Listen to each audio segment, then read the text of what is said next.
But you have to have wondered, how do those ideas, how do those desires, how do those hopes and dreams, how do those vibrational realities, how do they get into your real life experience? How do you turn those thoughts to things? How do they become relationships and experiences? How do I get the money in the bank, Abraham? In the bank. I want to get it out of the vortex and into the bank, okay? How do I do that?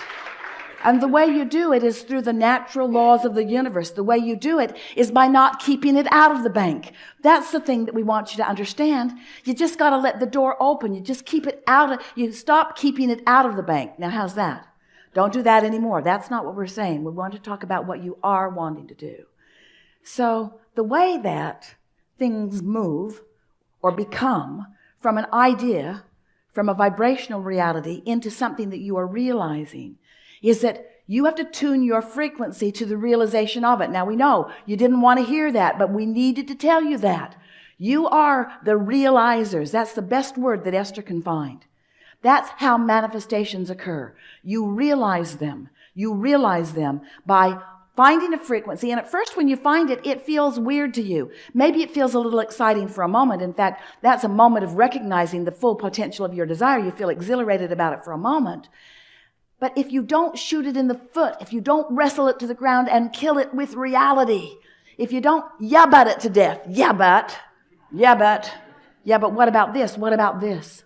Esther said to us in the beginning, Abraham, it's true. This thing that I know that you don't want me to talk about is a true thing. Don't you think that I should at least acknowledge that it is a true thing? And we said, there are all kinds of things in this world that are true that you want to live. And there are all kinds of things that are true in this world that you don't want to live. We would let whether you want to live them or not be the criteria for whether you give your attention to them. But Abraham, Esther said, it's such a big world and there are so many things out there. Am I supposed to put my head in the sand? We said, yes, and meditate. Am I supposed to put my head in the sand? Am I supposed to put my head in the sand and just pretend that those things aren't happening? And we say, you have choice in all of that.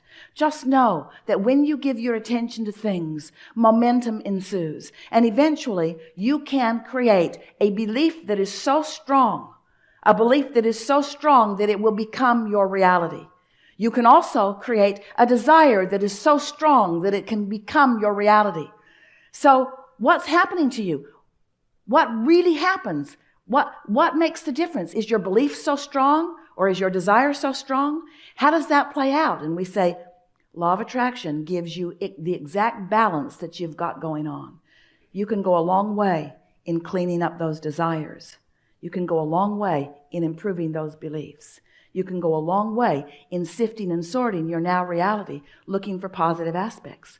You can go a long way in looking at what is and finding the things that feel the best. In other words, you have much more discernment. You have much more capability to offer vibration than you've been practicing. And we've written a lot of books with a lot of processes to help you practice. And we are impressed with the application that you've been offering. But today we want to say to you, it's so much easier if when you wake up in the morning, you just say to yourself, I could be wobble-free. I'm wobble-free for now. I'm wobble-free. I don't have to bring into this day the things that were bothering me yesterday. I don't have to there it is. I brought it in already. When we first started talking to Esther about this, she didn't make it till breakfast before she was wobbling all over the place. In other words, because you got lots to think about and you've got these practiced thoughts. And we don't want you to be hard on yourself about beliefs that aren't serving you. But we do want you to be aware of what beliefs you have that serve you and what beliefs that don't. Esther will find herself moving through a day, and all of a sudden she'll find herself not feeling so good, sort of this subtle feeling of discomfort, and she will stop now and say, I just uncovered something that I apparently have been thinking about long enough that it surfaced just now. What was I just thinking about that gave me that funny feeling in my stomach? Because when that happens, that's a little piece of resistance that is showing itself to you. And we're not really encouraging that you sit down right then and try to talk yourself out of it because you will only add momentum to it, but recognizing it and then at first opportunity identifying what it is that you do want relative to that. And then the next day start out thinking about what you do want. you will really be pleased with how quickly you can shift the vibrational frequency of your habits of thought. You can change your beliefs. Your beliefs are only thoughts that you keep thinking, and you don't have to continue to think unhelpful beliefs. Esther will say, well, that was unpleasant and unnecessary. Unnecessary, unpleasant, and unnecessary. So what we're really saying to you is, it is our powerful desire that you love yourselves as we love you, enough that you are willing to stop torturing yourself with unpleasant thoughts, that you will stop accepting negative emotion as just the way life has to be. You say things like, these are hard times. They are not hard times. You say things like, the economy's bad. The economy is not bad. Economy is an individual thing, and there are those who are thriving. Might as well be you. So let's talk about money. And let's think about what you can do with money. How money positively affects your experience. And it's easy to have a discussion about what you could do with money, with lots more money, with twice as much or 10 times as much or 100 times as much. You can think about what you can do with money. So you sort of focused on what you might want to do with money. And now let's talk about how you're going to get some money and how money is, it's portable, it's tangible, it's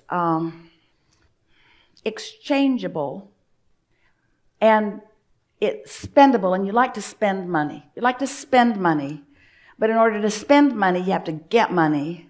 So you have to get money to spend money, and there's the rub right there. There's the rub.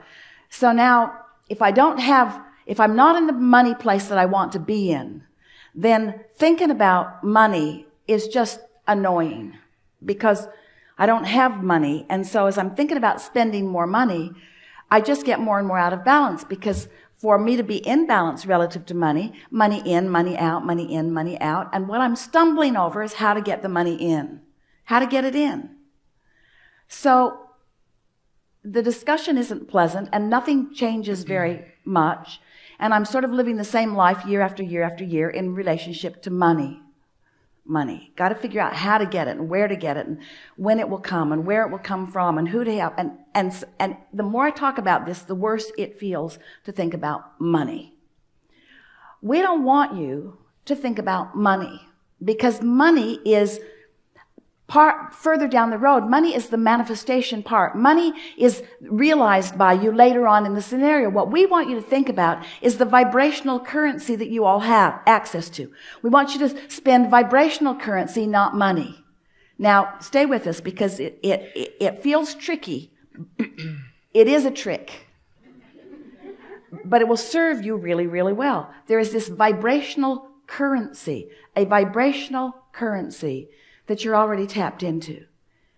And getting the vibrational currency is so much easier than getting the money, because you have the doors closed to getting the money in some regards. But you can more easily open the doors to the vibrational currency. Now just stay with us just a little bit.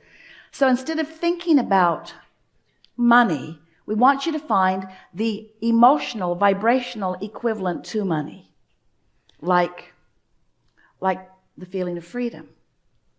Think about confusion and clarity. Confusion not wanted, clarity wanted. Can you feel how it's just a mindset to find the difference? That you can find clarity over confusion just by focusing your mind? Can you feel how money feels harder to accomplish than clarity? Because clarity is a mindset, but money needs a job. Money needs a job. Money needs a means. Money needs a way to get it to yourself. Stay with us. So what we're wanting you to begin feeling from us is that in the same way that you can move in a very short period of time from confusion to clarity, or from a bad mood to a good mood. You can. You do it with your kids all the time. You can talk somebody into a good mood. You can talk yourself into a good mood, especially if you start earlier in the day. So if you're following us a little bit here, we're talking about vibrational currency. Clarity is vibrational currency. So now let's relate that to dollars. How can you find an emotional word, which is to say, how can we find a vibrational currency word about money? It feels free. It feels secure. It feels easy. It feels nice. Now, as you find those feelings, you have accomplished a wobble-free moment while you're focused upon the subject of abundance or currency. And in that absence of wobble-free, if you sustain this, and we want you to do it over the next few days, when you think about money, don't think about where it's coming from. Think about the vibrational currency that you have access to right this minute. We want you to begin thinking about the emotion that you can accomplish right here and now.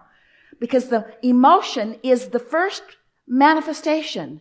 The money will be a later manifestation, but if you don't get the first manifestation, you're not going to get the later manifestation. Are you with us?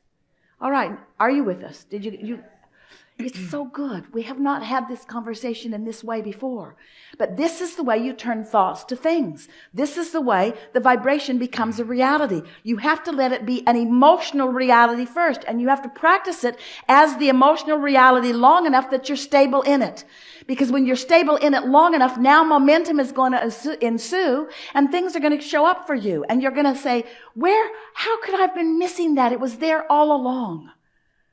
So now, do you like that? We like that so much. We like that so much.